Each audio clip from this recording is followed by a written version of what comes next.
Today, we're looking at a green ink by Atramentis, Louis Pasteur, or Sahara Gray. Hi, I'm Adam, and I'm an ink guy. I get inks, test them, and share the results with you. Now, as always, there's timestamps down below so that if you're in a hurry, you can skip around. But if you got the time, check out the entire video. Also, if you're interested, you can follow me over on Instagram. And if you're new here, I would invite you to subscribe. I do a new ink review daily. In order to make sure I have a range of experience with this ink, I do the writing samples. I then put the ink into this Jinhao 51A, wrote with it for a day, and used it to take the notes for this video. In order to have some standardization in my writing samples, I always use Clairfontaine, Tomoe River, and Rhodia paper. Now, let's look at the writing sample. I picked this ink up in sample form, so it came in a vial like this. And to keep my writing samples consistent, I use a Jinhao 159 with a Goulet 1.1 stub, a Jinhao X450 with a Goulet medium, and a Jinhao X750 with a Goulet extra fine. Let's take a look at the Clairfontaine. No bleeding or ghosting. The 1.1 has no feather spread, halo sheen, some very nice shading that's going on.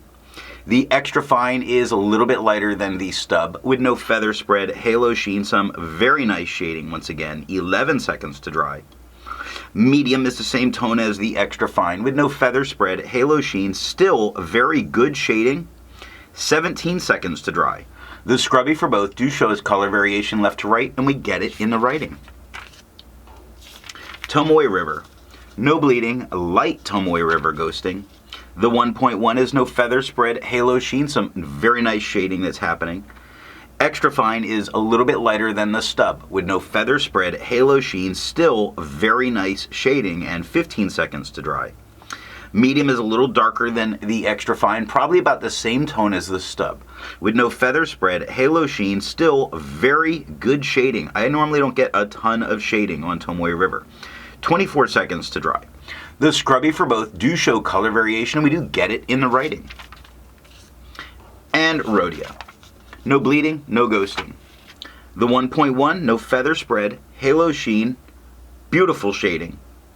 The extra fine is lighter than the stub with no feather spread, halo sheen, gorgeous shading throughout, 12 seconds to dry. Medium is darker than the extra fine, about the same tone as the stub with no feather spread, halo sheen, amazing shading, 18 seconds to dry. The scrubby for both do show us color variation, and we do get that in the writing. I agree with Vita that I've learned a lot by doing multiple chromatographies. The one on the left is done the way it's supposed to be done. I put a line of ink down and immediately put it into water for 10 to 15 seconds. And what we see is why this ink has such very good shading in its writing.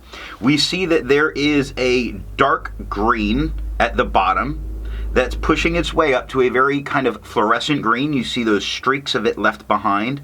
And then we've got a very bright yellow. Now I believe this to be 3 different inks because there is a kind of,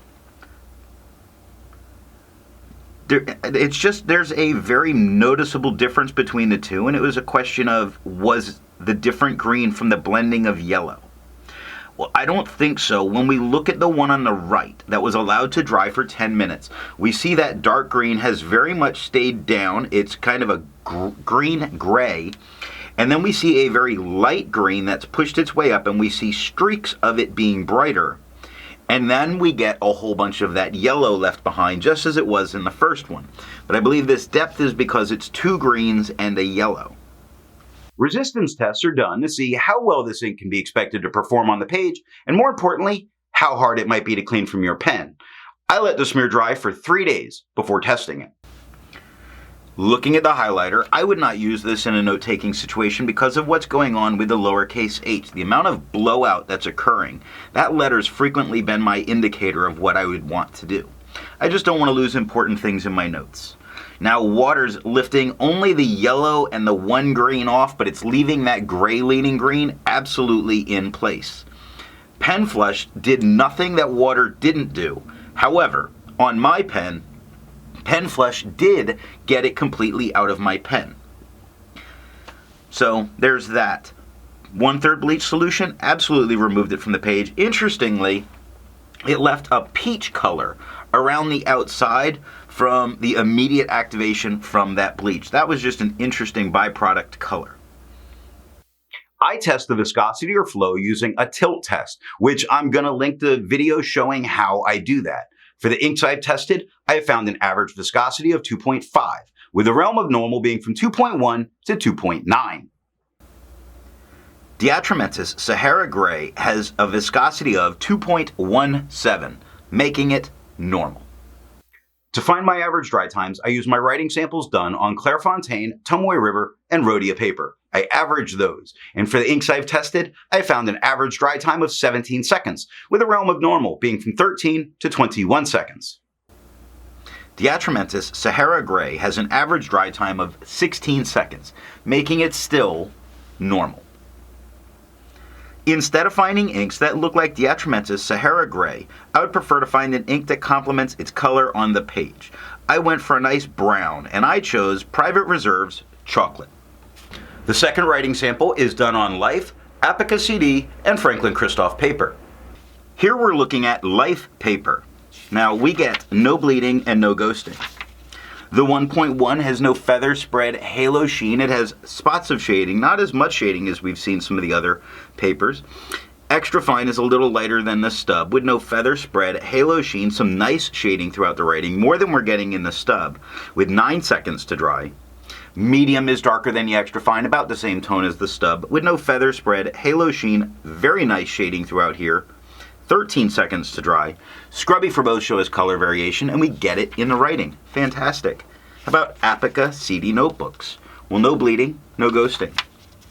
The 1.1 is no feather spread, halo sheen, great shading. The extra fine is lighter than the stub with no feather spread, halo sheen, very nice shading throughout the whole thing. 6 seconds to dry. Medium is a little bit darker than the stub with no feather spread, halo sheen, and great shading. 9 seconds to dry. The scrubby for both are showing us very nice color variation, and we get it in the writing. Last up, Franklin Christoph paper with no bleeding, no ghosting. The 1.1 is no feather spread, halo sheen, spots of shading, just speckles. The extra fine is a little bit lighter than the stub with no feather spread, halo sheen, much more shading than we're getting with the stub. 5 seconds to dry. Medium is by far the darkest tone on the page with no feather spread, halo sheen. Yes, there's speckles of shade because there's some darker spots, and that's all we're getting. 7 seconds to dry. Now the scrubby of the extra fine shows us color variation, medium shows us none, but we did get it in both of the writings, and that's all that I have for the writing sample. So what do I think of the Atramentis Louis Pasteur's or Sahara Gray? This green is just dark enough that it crosses that line of not being too light to read on the page. It's still a very bright green, but not to the point that you can't read it. So what nib and pen are going to give the best writing experience with this ink? You have to beware a dry fine. You're pretty much going to put down invisible lines for yourself. It's going to be very, very difficult to read. But a wet broad really does make it come together and become an enjoyable reading experience. I put out a new ink review every single day, so that if you're not already subscribed, I'm going to remind you, go ahead and subscribe. Thanks for watching.